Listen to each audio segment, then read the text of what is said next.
Meus irmãos, a paz do Senhor. Eu sou o evangelista Clebson. Se você está no canal EBD Clebson Silva, seja muito bem-vindo. É um prazer estar com você nessa noite para juntos comentarmos a primeira lição do quarto trimestre do ano de 2020, intitulada, eu vai falar a respeito do livro de Jó. Nós vamos comentar a respeito do livro de Jó.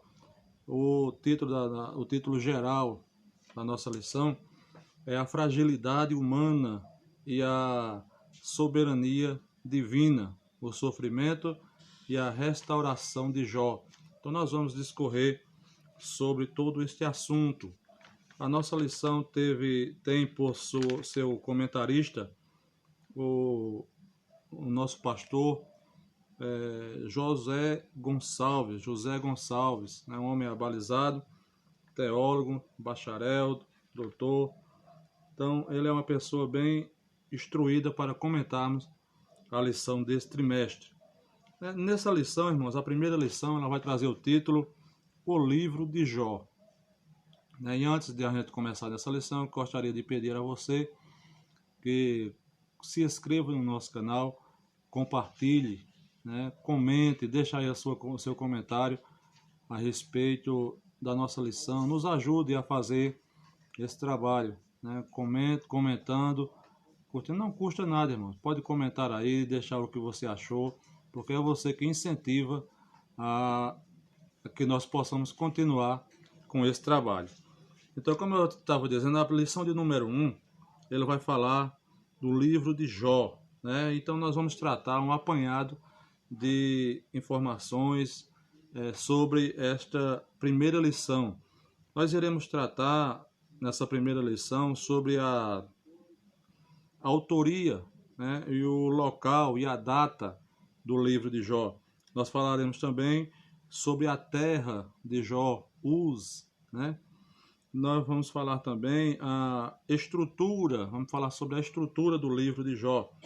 Falaremos também sobre a natureza que tem a mensagem do livro de Jó. Nós ainda também falaremos sobre os grandes dilemas, O grande dilema que estão encontrados no livro de Jó, por exemplo, por que o justo sofre, Tudo isso e muito mais nós falaremos nesta semana, nessa lição desta semana. Pois bem, o texto áureo da nossa lição, ele vai falar sobre o seguinte. O texto áureo da nossa lição, ele vai dizer aqui o seguinte, ele vai falar o seguinte. Está em Tiago, capítulo 5, e o versículo de número 11, que diz assim: Eis que temos por bem-aventurados os que sofreram. Ouviste qual foi a paciência de Jó, e vistes o fim que o Senhor lhe deu, porque o Senhor é muito misericordioso e piedoso. Tiago, capítulo 5, e o versículo de número 11. Esse texto áureo da nossa lição, ele foi muito bem escolhido, porque a gente entende que ele faz aqui um resumo de todo o livro de Jó, que ele fala do problema, do sofrimento de Jó e da restauração pós a paciência de Jó. Então, esse aqui é um dos textos que resume bem o livro de Jó. A verdade prática, ela diz o seguinte: o livro de Jó não é apenas uma preciosidade da literatura universal, mas, sobretudo, uma poderosa resposta de Deus para as grandes questões da vida. Então, muitas vezes nós estamos passando por algum período de sofrimento, este sofrimento ele é tão grande que às vezes cega a nossa visão para as respostas que a própria palavra de Deus vem trazendo acerca do sofrimento que nós possamos estar passando. Entretanto, a Bíblia tem resposta para tudo, A palavra de Deus, ela tem resposta para todas as nossas sofrimentos, para todas as nossas lutas. ela tem resposta para tudo. Então a gente fica aqui, que Deus tem, e outra coisa, irmão, que a gente entende, é que Deus tem um propósito em tudo, né? Se está passando por um problema, Deus tem um propósito naquilo. Cabe a nós esperar e saber qual o propósito de Deus em relação àquilo que nós estamos passando, né? Isso que nós vamos ver nesta semana. A nossa leitura bíblica em classe, ela se encontra em 3 livros, né? Ou melhor, 2 cartas e um livro. Segunda carta a Timóteo, do apóstolo Paulo a Timóteo, 3,16. Depois, no livro de Ezequiel, capítulo de número 14, o versículo 14 e 19 e 20. Depois também a Tiago, né? Capítulo 5 e o versículo de número 11. Como é de costume, nós não fomos fazer uso da leitura para ganharmos tempo no vídeo, mas, como eu sempre friso, é muito importante que você faça um uso da leitura oficial, porque nela está todo o resumo do que nós vamos tratar a respeito da lição. Aconselho não somente a leitura da lição, mas se você não leu ainda, leia o livro de Jó. Comece a estudar o livro de Jó, você terá uma melhor compreensão das aulas sequenciais, das aulas em sequência, né? Então, vamos lá à nossa introdução. A nossa introdução diz o seguinte: neste trimestre estudaremos o livro de Jó, uma das obras fascinantes da Bíblia. Não há em toda a literatura bíblica outra obra semelhante, né, diferente na sua estrutura e estilo, e sobretudo no conteúdo. O livro de Jó demonstra a grandeza de Deus diante da finitude humana. E é, portanto, uma obra que alimenta nossa esperança quando tudo parece ter perdido o sentido. Então a gente já vamos observando aqui que a lição ela mostra para nós qual o objetivo, né, do livro de Jó. Nós sabemos que ao estudarmos o livro de Jó, a gente vai perceber que temos no livro de Jó temos questões teológicas e questões filosóficas, né? Nós sabemos que quando estamos estudando o livro de Jó, nós estamos adentrando em uma literatura poética. Nós entendemos também que o livro de Jó ele é um livro de caráter sapiencial, né? Ele transmite sabedoria, né? E como eu já falei, entrando também em grandes dilemas que afligem a humanidade até os dias de hoje, né? Tais como por que o justo sofre.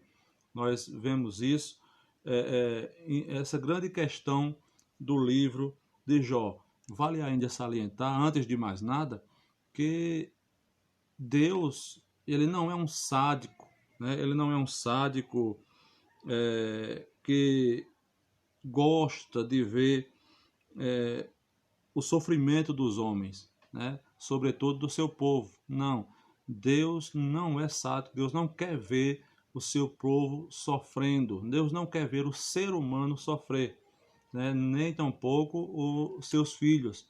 Agora parece que nós entendemos, o ser humano ele observa e tentando entender a Deus, a gente observa que parece que Deus entende que se não for por meio do sofrimento, não há avivamento.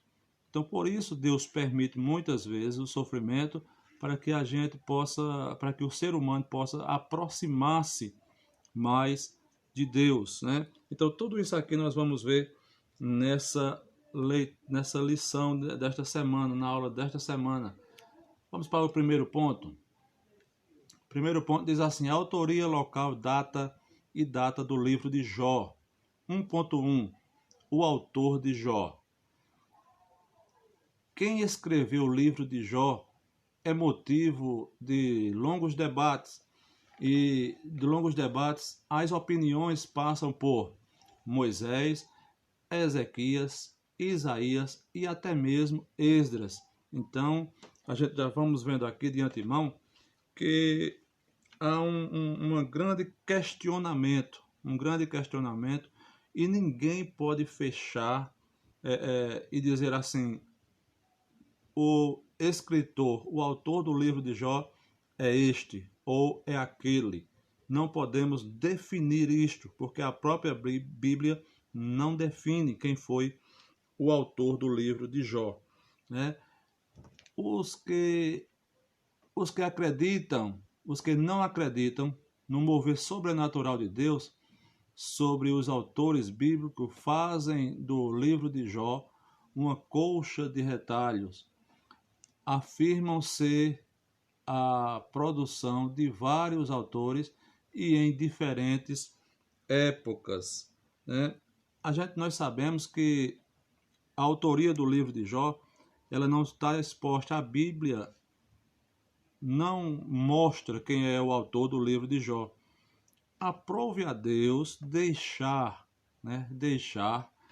em oculto, né, o grande poeta, escritor que escreveu esse livro de Jó. No entanto, a gente observa que Deus, na maioria das vezes, ele age assim, né? Ele esconde para que ele apareça, né? Para que Deus apareça, o homem tem que esconder-se, né? Então, o autor do livro de Jó, ele esconde-se. No entanto, o livro de Jó, ele representa, ele tem uma representação divina, né? Uma inspiração divina que pode transformar muitas vidas, né? Mudar muitas vidas. Já que muitos não acreditam, a gente vamos observar o seguinte: o cristianismo histórico e conservador não tem o livro de Jó como uma ficção religiosa, mas como uma narrativa poética inspirada por Deus e redigida por um único autor, né? Apesar de ter aquele no meio teológico, muitos teólogos que acreditam que o livro de Jó passou por várias épocas, passou por vários autores, o cristianismo histórico e conservador crê que o livro de Jó é uma inspiração divina, e que ele teve apenas um único autor, né? Um único autor. Então vamos passar para o segundo ponto. 1.2. A pessoa histórica de Jó. A Bíblia atesta que Jó foi uma pessoa histórica, ou seja, Jó foi um personagem real. Jó existiu de fato. Jó caminhou por esta terra de fato, né? Vamos lá. Quais são as evidências que a Bíblia mostra para nós a respeito da pessoa de Jó? Por exemplo, o profeta Ezequiel afirma que ele de fato foi uma pessoa real. Ele está registrado no livro de Ezequiel, em capítulo de número 14 e o versículo também 14, que diz: mesmo que estes 3 homens, Noé, Daniel e Jó, estivessem nela, por sua retidão, eles só poderiam livrar a si mesmo. Palavra do soberano Senhor, né? Então, o profeta Ezequiel, ele vai colocar Jó, né, no páreo juntamente com Noé e com Daniel.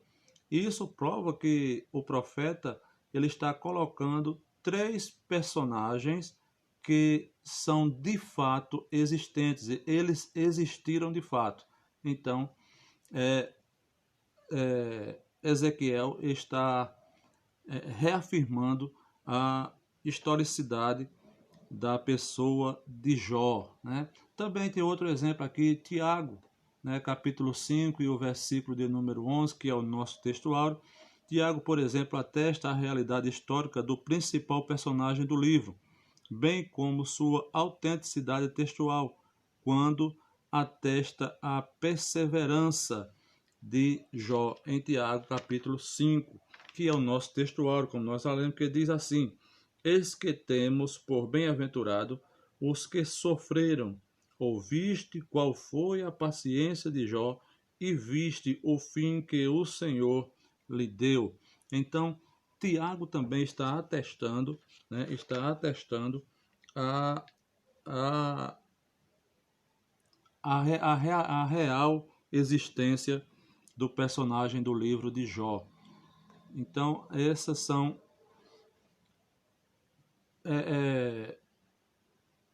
frases, esses são textos da Bíblia Sagrada que provam que Jó existiu de verdade, né? Vamos para o próximo tópico, 1.3, a terra de Jó. Né? Então, Jó, primeiramente, nós já vimos que na questão da autoria do livro de Jó, nós não podemos afirmar que alguém foi o escritor. Temos muitas suposições, né? Temos muitas suposições. Vai passar por Moisés, Eliú, Salomão, Ezequias, Isaías e até mesmo Esdras. Então temos muita suposição. Nós já vimos a respeito da pessoa histórica de Jó. E agora nós vamos ver a terra de Jó. Já no início do seu texto, o livro de Jó destaca que ele era da terra de Uz, né?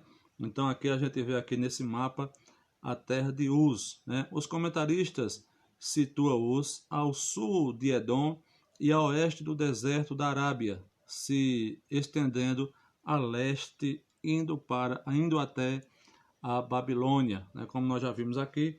Agora a gente observa que essa palavra Uz não podemos confundir com Ur, né? Ur é uma coisa e Uz é outra. Não se pode confundir. A gente entende aqui também que era uma palavra comum, né? Era uma palavra muito comum naquela época. Por quê? Porque a gente observa que no livro de Gênesis, capítulo de número 10 e o versículo 23, depois o capítulo 22, versículo de número 21, depois o capítulo 36 e o versículo 28, essa palavra de Uz é um nome de uma pessoa. Nesses versículos citados, Uz é nome de uma pessoa. A gente observa também até que em Gênesis 22, 21, Uz aparece como sendo o filho de Naor, irmão do patriarca Moisés, né? Também a gente observa em Jeremias capítulo 25, o versículo 20, que Uz ali aparece como um dos filhos, né? Ou melhor, aparece como um país, né? Em Jeremias capítulo 25, verso 20, Lamentações de Jeremias capítulo 4 e o versículo 21, e Jó capítulo 1 e o versículo de número 1. Então era um nome comum, né, que era usado tanto para pessoas quanto para cidades ou país. Agora a gente vai observando, irmão, que vale salientar o que seria de Uz sem Jó, né? Se não fosse um homem que ele decidiu ser obediente a Deus, desviar-se do mal, ser reto e íntegro, né? O que seria de Uz sem esse personagem, sem esse ilustre personagem chamado Jó, né? Uz teria caído no esquecimento e hoje não passaria de ruínas, né? No entanto, a gente já observa que um homem temente a Deus, ele pode colocar uma cidade na história da humanidade, né? Um homem temente a Deus, ele pode fazer a diferença, né? Não é o local que faz o crente, é o crente que faz o ambiente onde ele está, né? E foi isso que aconteceu com Jó. Ou se hoje nós estamos falando da cidade de Uz, é justamente por causa de um homem chamado Jó, que decidiu ser temente e obediente ao seu Deus, né? Ao Deus Todo-Poderoso. Vamos para o próximo tópico. 1.4. A época de Jó, né? É outro grande dilema da teologia. A maioria dos comentaristas situa os textos narrados no livro de Jó, dentro do período patriarcal. Que período patriarcal é esse, irmão Cleves?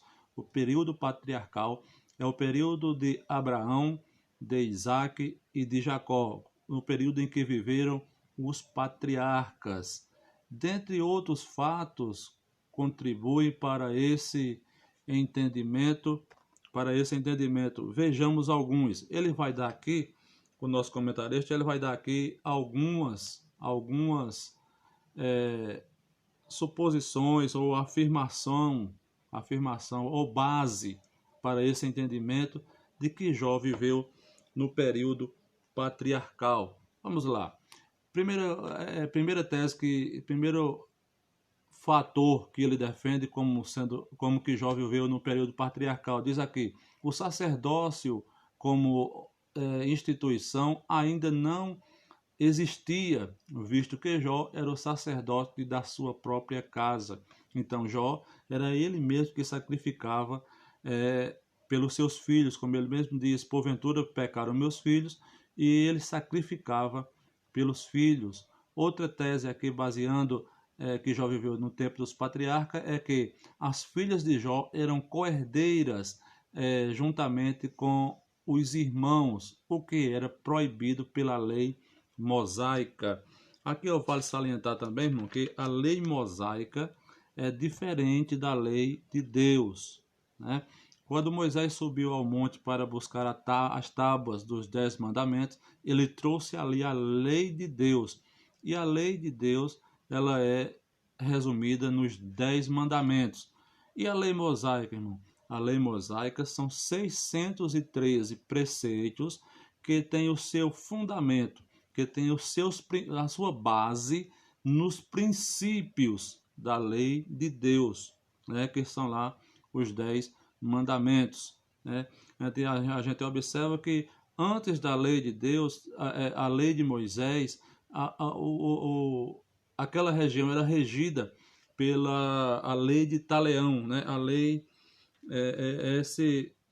lei de Taleão não, melhor dizendo, a lei de Hammurabi, era o código de Hammurabi que regia, e a gente observa que entre os 613 preceitos da lei mosaica, existem alguns que estão também dentro do código de Hammurabi, né? Então, a palavra hebraica, outra suposição, a palavra hebraica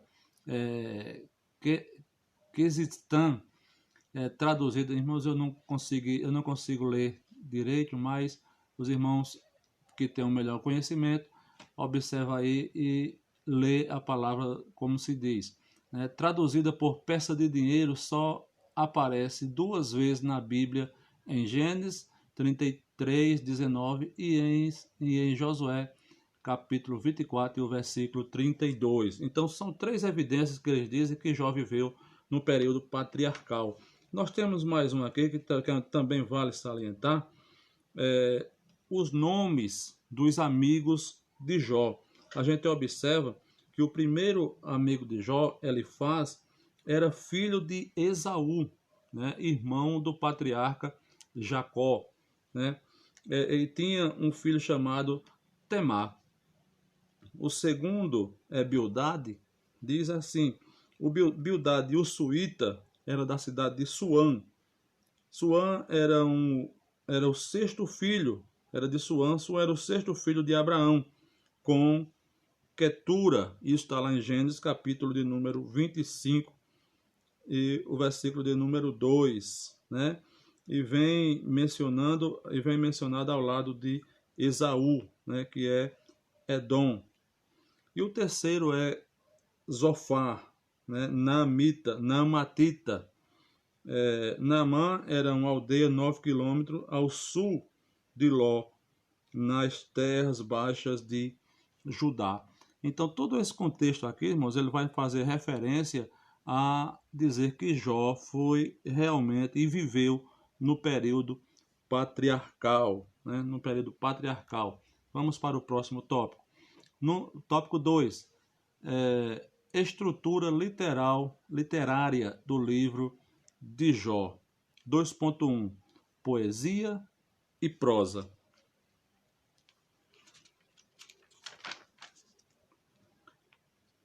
2.1, poesia e prosa. Diz mais aqui. O leitor que deseja ler o livro de Jó precisa dar-se conta de que está diante de uma obra de natureza poética. Isso não torna o livro menos inspirado do que os outros, mas revela que ele pertence a um gênero literário, a um gênero literário diferente, né? Diferente. Ele fala aqui, é um livro de natureza poética. Ele vai dizer que o livro de Jó é um livro de natureza poética. Então, quando a gente vai ler o livro de Jó, é preciso que a gente entenda que nós estamos lendo uma poesia, né? Estamos lendo, na sua maioria, uma poesia. E vemos que temos 5 livros poéticos na Bíblia, que são o primeiro, o livro de Jó, depois Salmos, depois Provérbios, depois Eclesiastes, e o quinto é Cantares de Salomão, né? Então, são esses o apanhado dos 5 livros poéticos da Bíblia Sagrada. Entretanto, apesar, mesmo sendo poéticos, isso não vai tirar nenhuma inspiração divina, não tira a inspiração divina do livro, apenas resiste a que ele é classificado como sendo um livro poético, né? Vamos ver aqui. O texto é uma combinação de prosa, poesia e prosa, nessa ordem, né? Ele está literalmente organizado assim: uma prosa nos primeiros capítulos, que é o prólogo, né? No início do livro, ali tem uma prosa. E o que antes da gente ler, irmãos, vale ressaltar aqui, que eu gostei muito da lição, que algumas das outras lições não estavam vindo, que era o vocabulário. O seu aluno possivelmente vai perguntar o que era uma prosa. Aí você vai lá no vocabulário que está escrito aqui, ó. É um discurso direto, texto organizado em parágrafo, ou seja, é o começo do livro de Jó, né? Aí vai também, o texto, o meio do livro de Jó, que é poesia, né? Do capítulo 3, do versículo 1 até o 42, 6, Jó, ele ali passa a ser uma poesia. O miolo do livro de Jó, ele é poesia, né? E outra prosa que tem no final é o epílogo, o final do livro de Jó, Jó 42, 7 a 17, ali já tem um epílogo, que é o final do livro de Jó. Vamos mais à frente, 2.2. A organização do livro de Jó. No texto em poesia, há a seguinte organização. O que é que acontece nesse miolo do livro de Jó? O que é que tem nele inserido? Ele tem um monólogo feito por Jó. É onde Jó faz a sua defesa, né? Logo em seguida, vem 3 ciclos de diálogo entre Jó e seus amigos, Elifaz, Bildade e Zofar. É justamente aí onde acontece aquela questão dos amigos de Jó tentarem colocar Jó contra a parede e fazer com que Jó confessasse seus pecados. Tem mais 4 discursos de um quarto amigo, né?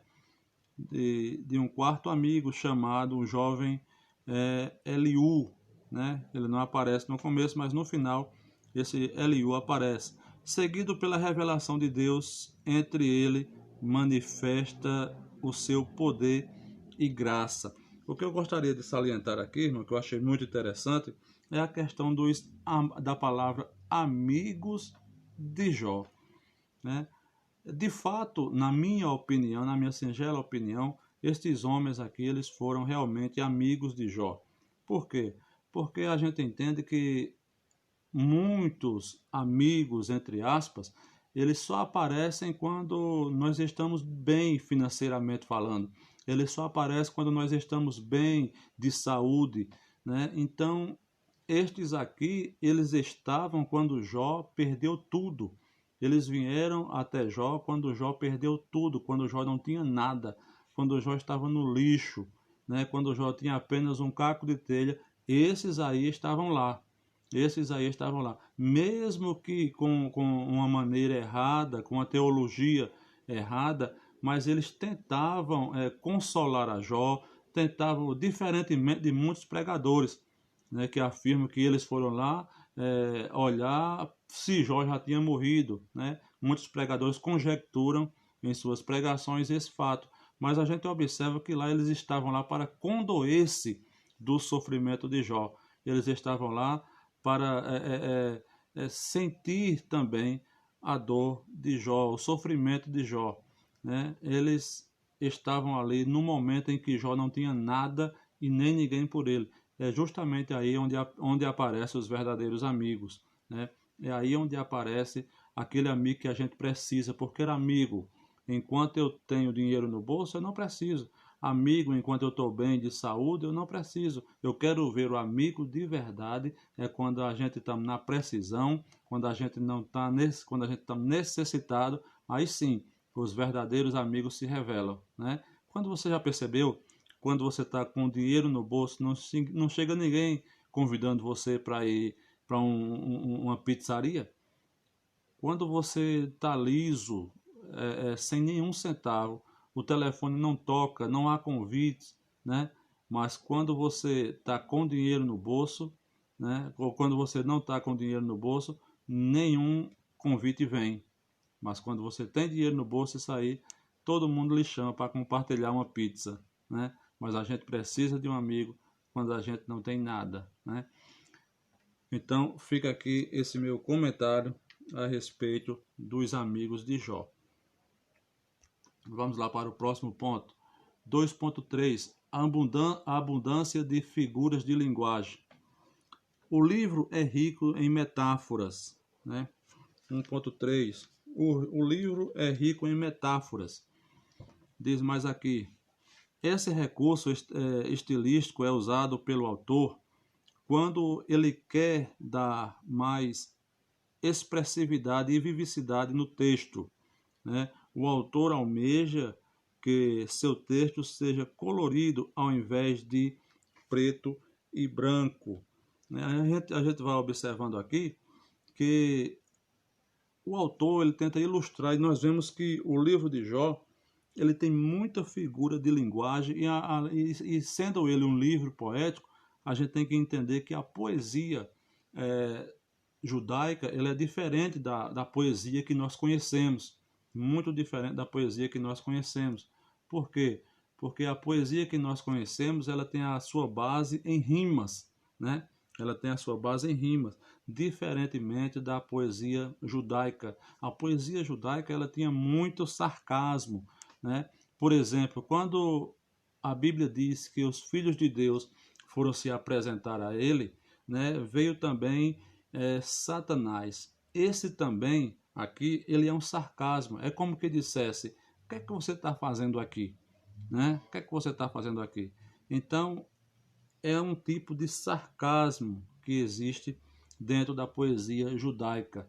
Jó usa figuras para demonstrar a brevidade da vida. Né? Jó 7, 6 e 7. E Jó 7, 7 que diz assim, lembra-te, ó Deus, de que a minha vida não passa de um sopro. Aí é uma figura de linguagem mostrando que a vida passa rápido, que a vida é breve, né? Os meus olhos jamais tornarão a ver a felicidade. Quando ele fala aqui de sopro, ele está dizendo a minha vida passa rápido. Né? Então é uma figura de linguagem. né? Nós vemos também que a poesia judaica ela tem muito sarcasmo e é cheia, repleta de sarcasmo, como nós já vimos o exemplo aqui acima. O terceiro tópico da nossa lição, ela fala o seguinte, diz assim: a natureza da mensagem do livro de Jó. Por que o justo sofre? Aqui nós entramos em um dilema, em dilemas muito grande que já vem levando muito tempo e vem sido motivo de debate, pauta de debates entre muitos teólogos, né? Entre muitos teólogos. Diz assim: algumas das questões mais importantes levantadas no livro de Jó são eminentemente de natureza teológica e também filosófica. A questão do sofrimento de início é uma principal delas. É a principal delas. Por que sofre o justo? Ou ainda, por que os ímpios prosperam enquanto o justo sofre? A gente observa que essa questão aqui, porque os ímpios prosperam enquanto o justo sofre, foi uma questão também que quase derrubava o salmista Asaf, né? Asaf diz que ele começou a observar a prosperidade do ímpio, né? E ele quase caía, mas o Senhor, no momento exato, o suspendeu, né? O suspendeu. Nesse período aqui, nessa parte do livro, né, a gente vamos ver essa questão desse dilema e que essa questão é a causa de muita gente observar e dizer assim, olha, se eu sou crente, por que isso está acontecendo comigo? Se eu estou procurando ser justo, por que isso está acontecendo comigo? Foi isso que aconteceu com Jó. E Jó não entendia o porquê dessa situação. E a gente observa também que Deus em nenhum momento esclareceu para ele: Jó, tu estás sofrendo porque isso assim. Não. Deus simplesmente calou-se e deixou que Jó passasse por tudo aquilo, mas sendo que Deus mais tarde revelaria o seu propósito, né? O seu propósito. Ao longo dos anos, tanto teólogos quanto filósofos têm tentado dar explicação para esse dilema, né? Então, esse é um dilema que tem acompanhado a humanidade, né? O porquê que o justo sofre. A gente observa aqui também que a teologia dos amigos de Jó, elas não tinham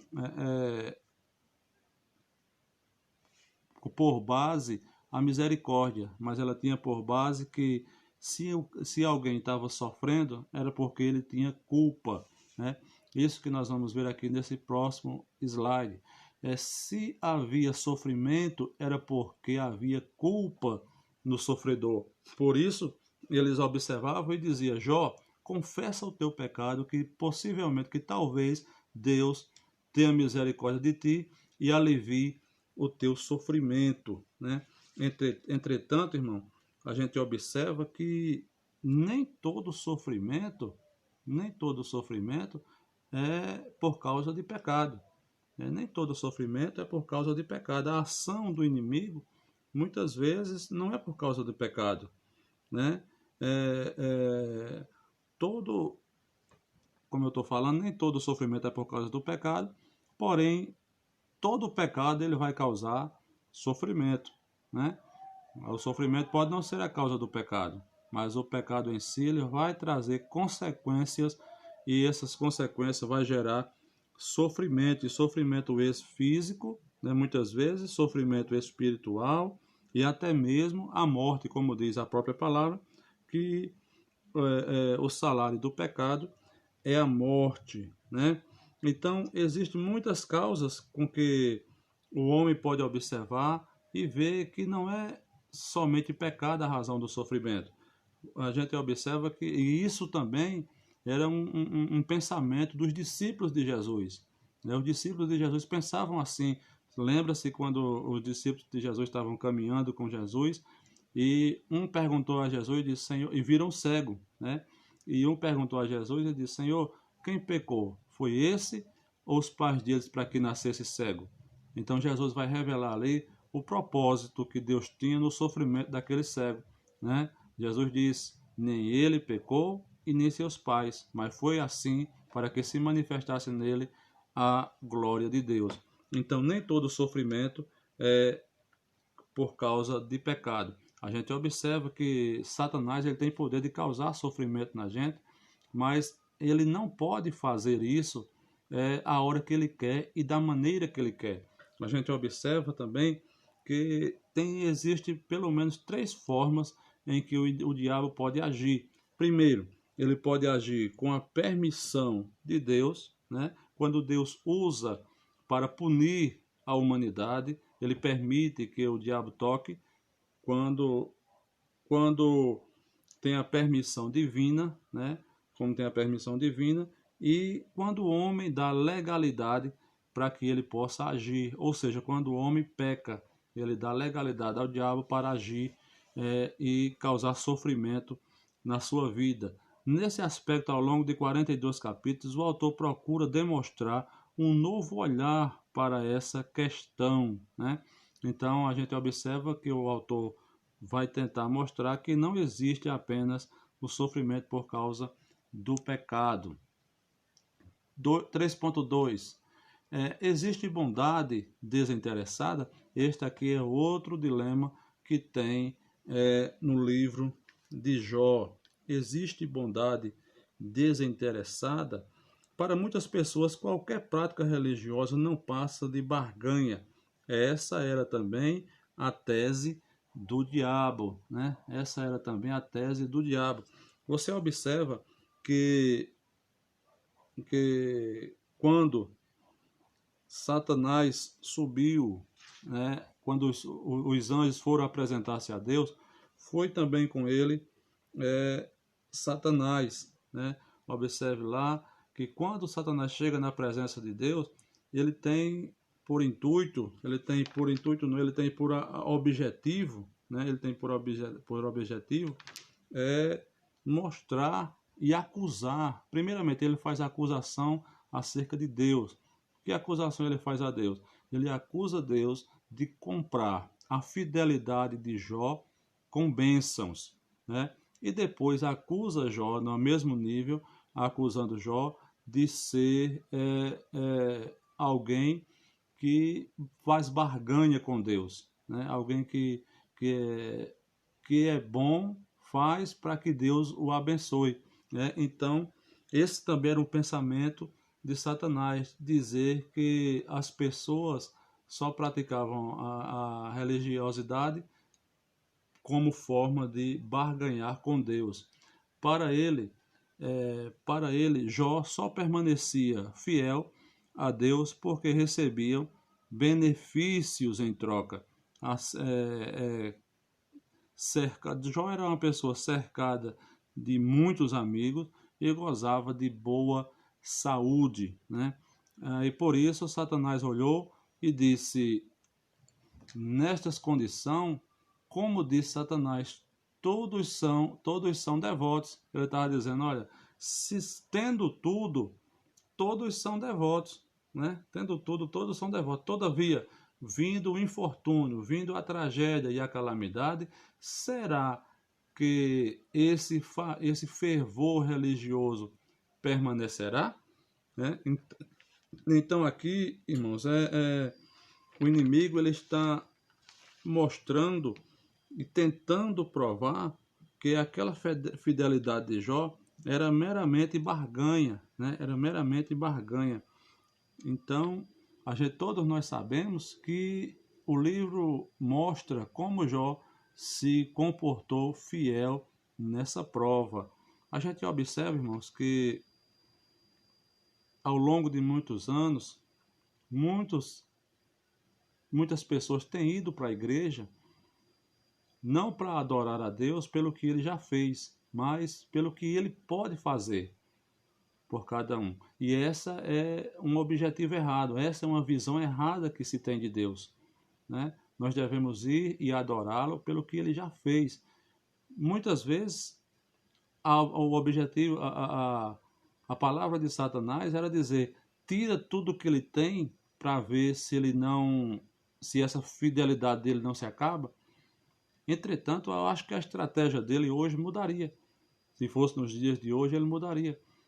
A gente observa, talvez Satanás disse assim: dá um carro novo para ele, dá um apartamento novo para ele, dá dinheiro e poder para ver se ele não esquece de ti, né? E realmente é assim, né? Não precisa muita coisa para a gente, para nossa fidelidade a Deus falhar, né? Não precisa colocar um revólver na cabeça de alguém e dizer se e fazer ele escolher entre a vida ou negar a Deus. Não precisa fazer isso. Basta apenas tirar o celular dele, por exemplo, né? Ou algum outro objetivo. Mas a Bíblia diz que Jó, mesmo vindo o infortúnio, a tragédia e a calamidade, Jó permaneceu fiel, né? Fiel ao Senhor. 3.3. Pode o homem compreender Deus?